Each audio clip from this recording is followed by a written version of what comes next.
Yo. I just wanted to talk about Nick Cannon and him apologizing to the Jewish community for the comments that he made. I don't know if you saw the interview he had with Professor Griff. I saw it, and I felt like Nick said a lot of things that he felt was the truth, and some of the things he was saying was really, it was some truth to what he was saying, but it was said in a way that could have been taken as malicious. So, and people that are excited emotionally will say, hey, you're trying to cause harm to us. I'm talking about Jewish people. Say, you're trying to cause harm to us, instead of saying, oh, okay, this needs to be corrected. I don't think a lot of times they will understand that. I don't know, you guys hear that siren. I'm in the hood, so you're going to hear sirens going by all the time. Anyway, yeah, I think Nick Cannon apologizing to the Jewish community, that was something he had to do. I was looking at Professor Griff, and I saw when Nick started going in, I said, man, I saw Professor Griff was trying to say, hey, Nick, this is my lane. He didn't say it verbally, but he was looking, he was like, it caught Griff off guard. Griff was like, what? Griff was like trying to get at him, like, give him the third eye, like, hey, man, this is my lane. I'm willing to risk everything for it. This is not your lane.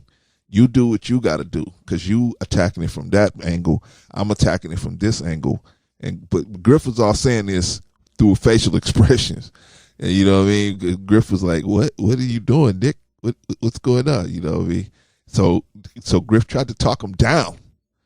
If you watch it, you see Griff tried to talk him off the ledge. Like, hey man, and he tried to get him into more of a safer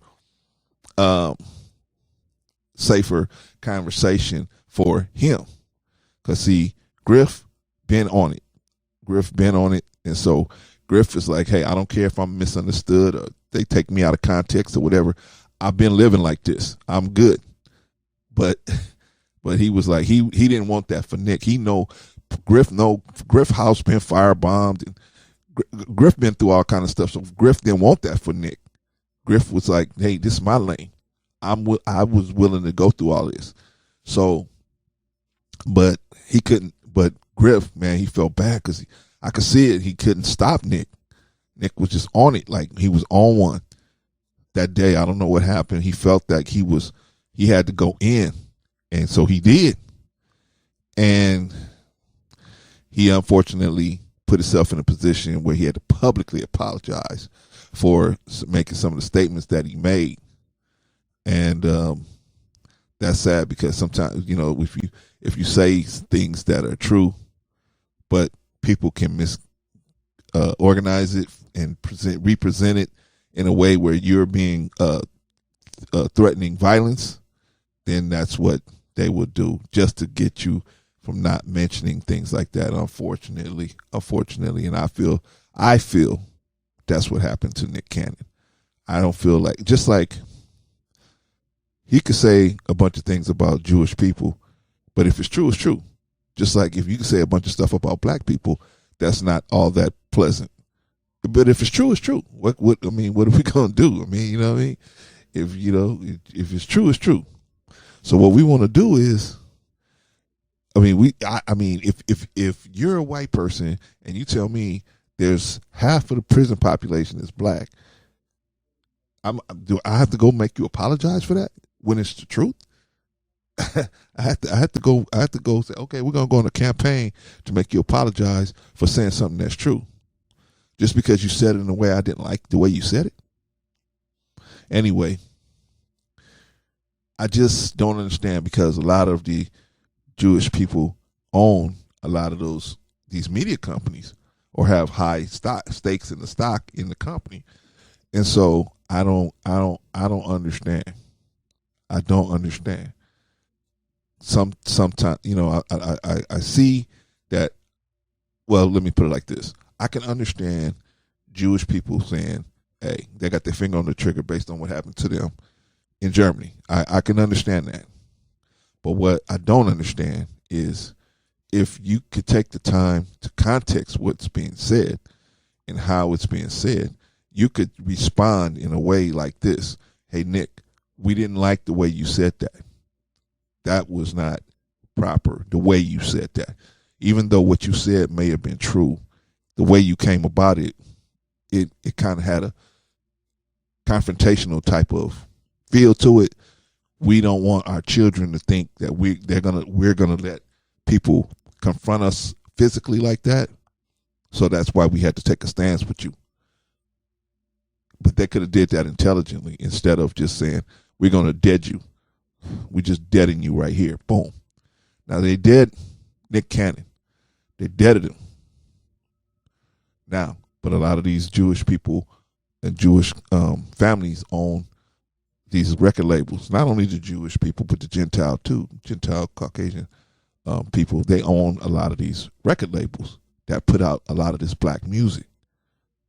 But probably most of the black music they put out. So I don't understand, because it's a double. It's a what do they call that when it's one way for one person, one way for the other person. That's just, but it's the same situation. It's just it doesn't make sense to me. Now you making Nick Cannon apologize for what he said, but now a lot of these Jewish families own a lot of these record labels and media distribution outlets. They're distributing black music. The music is, I'm gonna kill this nigga, I'm gonna beat this bitch, I'm gonna kill this nigga, kill those niggas, kill these niggas, I got my gun, I got my piece, and they actually will show the video and then pump it up with black men threatening to kill other black men. And let me tell you, hey, when I start lying, then you can stop me. I'm just telling you about these companies that distribute this music, what they call music. Now, if I had a record company and I had one Jewish group of young men, and then I had another Jewish group of young men, and I owned another record company, and I had another group of Jewish young men, and those Jewish young men were saying, we kill these kikes, we kill these Jews. And I had the other group going back at those guys saying, yeah, we kill them Jews, we get them Jews, we do. I think I would get a knock at the door, right? Excuse me, sir. We're from the JDL, and that's not going to work, what you're doing here. So you are, and then they get you with the bully bat. You are not homophobic. You are anti-Semite. You're anti-Semitic. And they would be right, because I was promoting the death and destruction of Jewish people and just making money off of it. They would be right. If I had a record company, one record company, and I said I had these homosexuals on one record label, and I owned another record company and had another set of homosexuals on that label, and these homosexuals said, we killed them homos, we killed those faggots, and those homosexuals said, yeah, we killed those faggots, we killed those homos, I get a knock at the door. Excuse me, sir. What you doing? They get you with the bully bat. It's homophobic. It's homophobic? It's homophobic. You must desist and stop right now, or we will dead you. Not even we're gonna dead you. We're just gonna dead you. You probably may not even get a warning. If I had a record company and I had a Jewish woman on this record label, then I had another record company, stake in another record company, and I had a Jewish woman on that label, and this Jewish woman said, I killed that Jew bitch, and the other Jewish lady saying, I killed that Jew bitch, I get the knock at the door. you're anti-Semite and misogynistic. Huh? Huh? If I had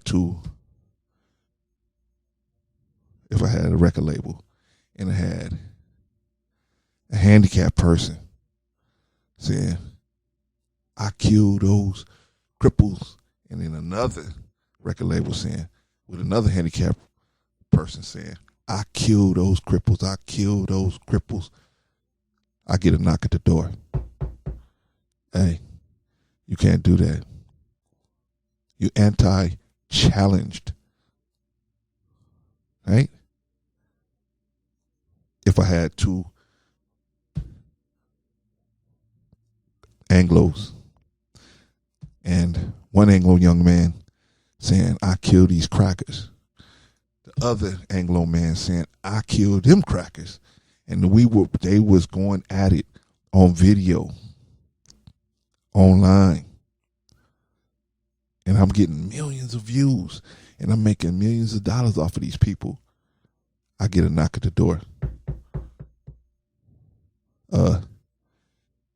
They get me with the bully bat. You un-American. You unpatriotic. How could you do something like this? This unpatriotic to have these young men going at each other. So I'm trying to figure out if Nick Cannon is so bad for what he said, I could dig that.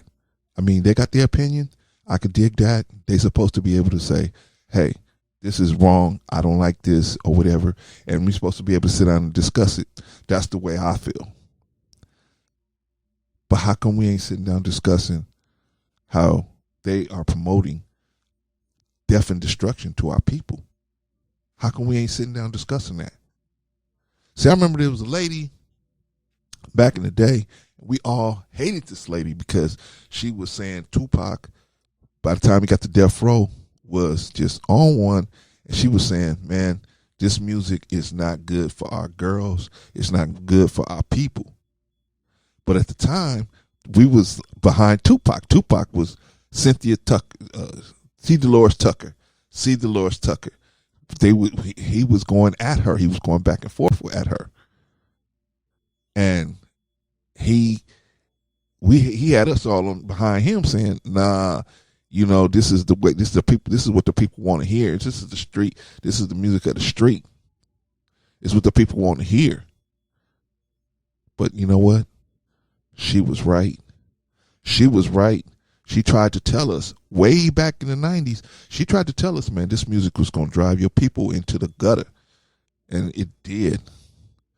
It did. Now you got grown black men. Grown black men. Grown black men waving guns and threatening to kill other grown black men and their families. Hey, is there a white person around? Oh, no. We know our music won't get promoted if we start talking about killing white people. The only music that gets pushed is music threatening violence against black men, women, and children. Oh, I didn't know. Who's deciding that for you? Well, the label. I mean, they just tell us basically we're going to get paid if this is what we do. Oh, but what about the effect it's having on the community? Hey, I got to get paid. I'll worry about the community later, but I got to get paid. I see.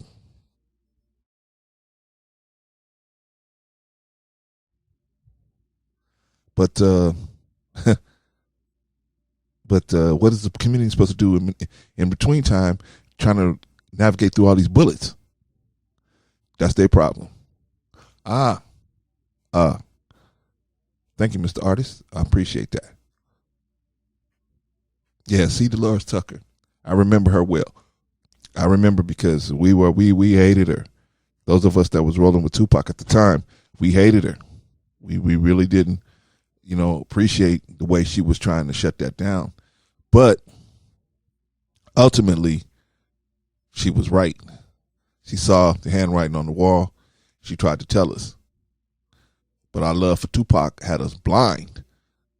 It had us blind to the reality of what was really going on. Now you look at your girls out there. Look at your girls. Who's your little girl's role model? Cardi B? Megan Thee Stallion? Nicki Minaj? But those are the people getting promoted to your people, to your family. Those are the people getting promoted to your youngsters out there. So now your young women don't know how to be except for this super hoe. They don't know how to do nothing except for be like that. Just a real ghetto type broad. And how are they going to, they're not learning how to build functioning relationships where you have ups and downs and you still gotta walk through the water. They're not learning that. But she tried to tell us, shout out to C. Dolores Tucker, man, because she took a lot of heat from Tupac. Tupac burned her ass. You know what I mean? But you know what? She meant well for the community. And, she was made to look like she was against artists making money, and she wasn't. She was just against our girls turning into what they are today, which is misled.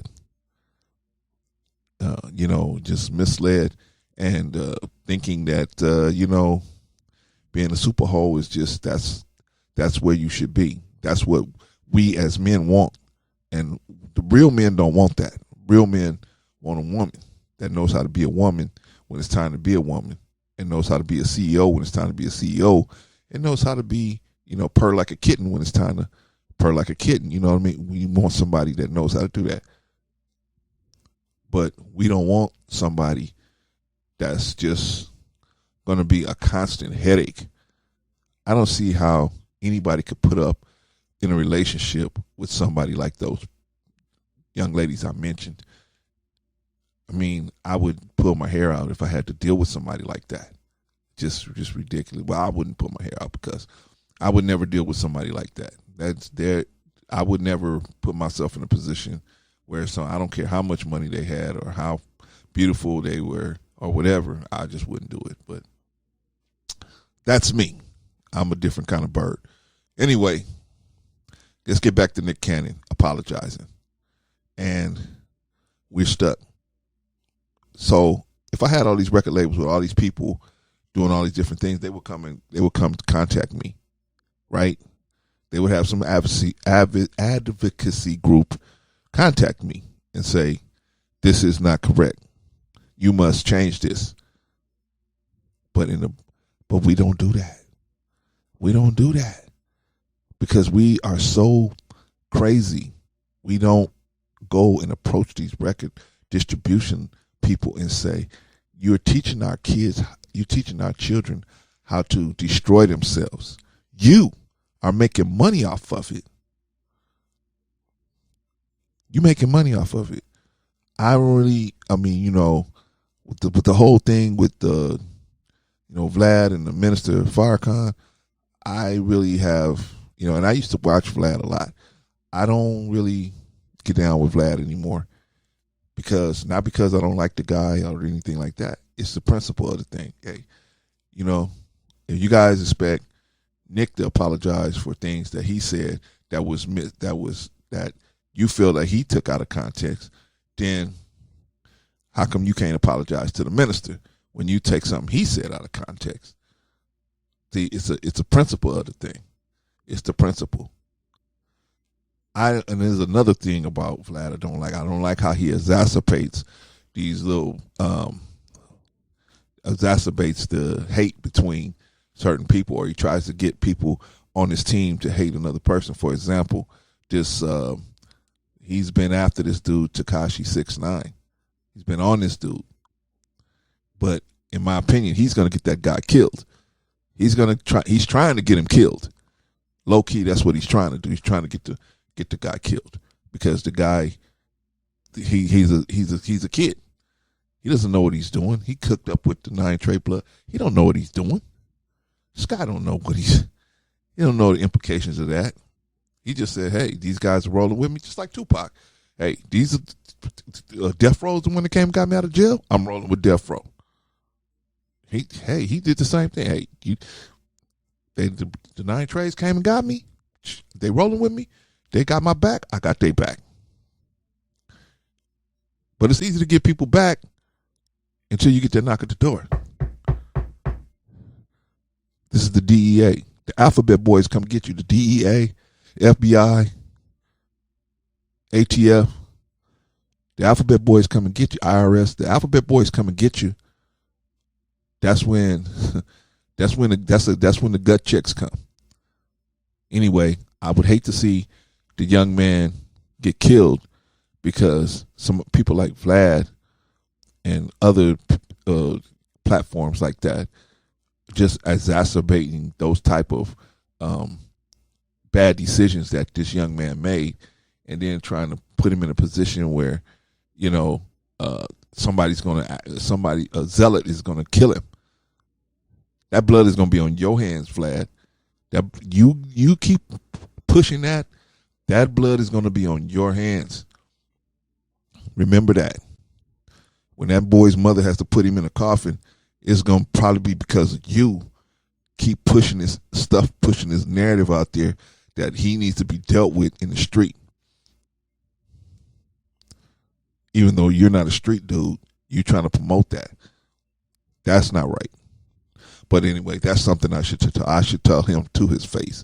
If I ever sit down and talk to him personally, that's something I would say to his face. I just saying it out here because we all need to not be participating in something like that. You know what I mean? We need to not. We see stuff going like what he tried to do with D.L. Hewley and the minister, try to get him to co-sign that, and we tried to get other people to co-sign things about co-sign creating an environment where this kid 6'9" could get itself killed. We need to stop co-signing stuff like that. So that's the only reason why I mention it. Otherwise, I would go to him personally and say, what you're doing is off the wall. You're out of order. But anyway, back to the point of just the fact that, like I said, we need to stick together and start organizing ourselves to where we can control what's going out.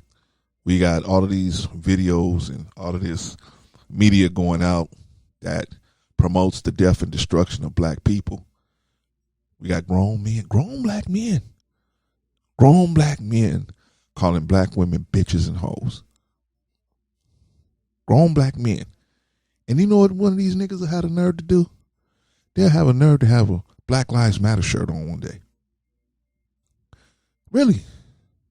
I mean, it's so confusing, man. It's so confusing. But because they've been programmed, it's really not their fault. They've been programmed. They've been programmed to think that violence against black people is okay. There's a lot of money involved in violence against black people. And it actually is. It pays great. The pay is great. If you're going to do something violent to black people, man, the pay is great. It really is. It's great. The problem is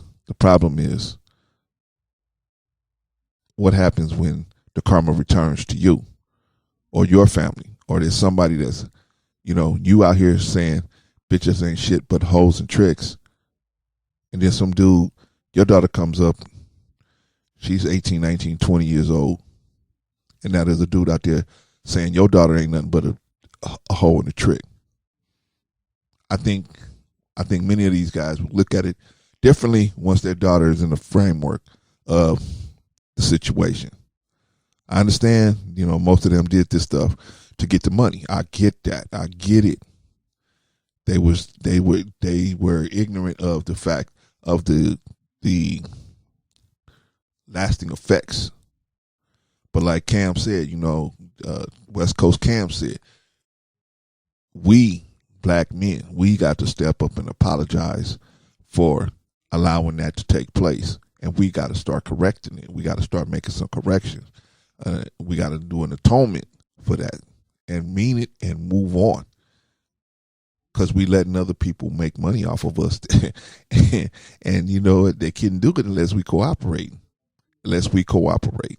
So I want y'all to think about that. You let me know what you think about that. But you think about it. If I had a record company and I was promoting the violence between Jews, I think they would step in and do something about that. And they would be right to do that. Or if I was promoting violence with any other group, I think they would step in. The only group that has been programmed and conditioned to accept self-destructive behavior is us. And nobody else is going to, since so many people are making money off of it, like Huey Newton said, you know, most people benefit off of black exploitation, even if they don't want to, including black people. You're going to benefit off of it. You just go ahead and do it. So, but we got to get out of that. So anyway, you guys tell me what you think, and I'll see you on the other side. Peace.